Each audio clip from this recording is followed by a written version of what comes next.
ममता जी की ममता कहाँ बरसती है, किसी से कुछ छुपा हुआ नहीं है। मुर्शिदाबाद की घटना हो या वो जो हिंदू बहनों के साथ में जिस तरह व्यभिचार की घटना हो जिहादियों के द्वारा, और अनवरत रूप से जिस तरह से 6 दिसंबर को ये बाबरी के लिए तो आंसू बहा रही थी, लेकिन 7 दिसंबर को कोलकाता के अंदर जिस तरह से 5 लाख हिंदू पूज्य संतों के साथ अगुवाई में जिस तरह से गीता पाठ किया गया, उस गीता पाठ के कार्यक्रम में इन्होंने जाने से मना कर दिया।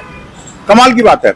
चाहे वो रामनवमी हो या हनुमान जयंती हो, दुर्गा पूजा हो या सरस्वती पूजा, हर एक त्योहार के लिए हिंदू समाज को हाई कोर्ट की शरण लेनी पड़ती है। ये वही मुख्यमंत्री हैं जो कि जब वो जमातियों की बात आती है, उनके त्योहारों की बात आती है तो उनको प्राथमिकता देती हैं, और वहाँ जो माता काली का या दुर्गा पूजा का जो सबसे बड़ा महोत्सव होता है, उस महोत्सव को सेकंड प्रायोरिटी पर रख लेती हैं। अब ये जब चुनाव नजदीक आ रहे हैं तो इनको मंदिर मंदिर याद आ रहा है। ये बिल्कुल वही है जैसे कि राहुल गांधी करते हैं। वो भी जैसे मंदिर जब चुनाव शुरू हो जाते हैं तो मंदिर जाना शुरू कर देते हैं। उसी तरह से ममता जी जो है ना, वो अब मंदिरों का दिखावा कर रही हैं। हिंदू समाज को ऐसे आडंबरों में फंसने की आवश्यकता नहीं है।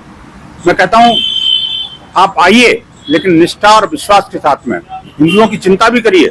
सिर्फ बांग्लादेशी और रोहिंग्या घुसपैठियों को पालना पोषना बड़ा करना, और जिहादी जब हमले करते हैं, मुर्शिदाबाद के अंदर 2 हिंदू मारे गए, असंख्य लोगों का पलायन हो गया, कई दिनों तक वो बाहर जो है शरणार्थी शिविरों में रहे, लेकिन ममता जी ने एक बार उनकी हालचाल नहीं पूछे।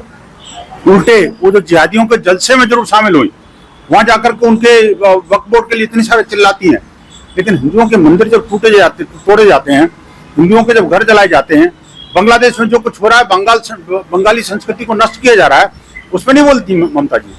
अब इनको थोड़ा अंतरात्मा में झांकना चाहिए, क्योंकि ढकोसले अब ज्यादा दिन नहीं चलने वाले।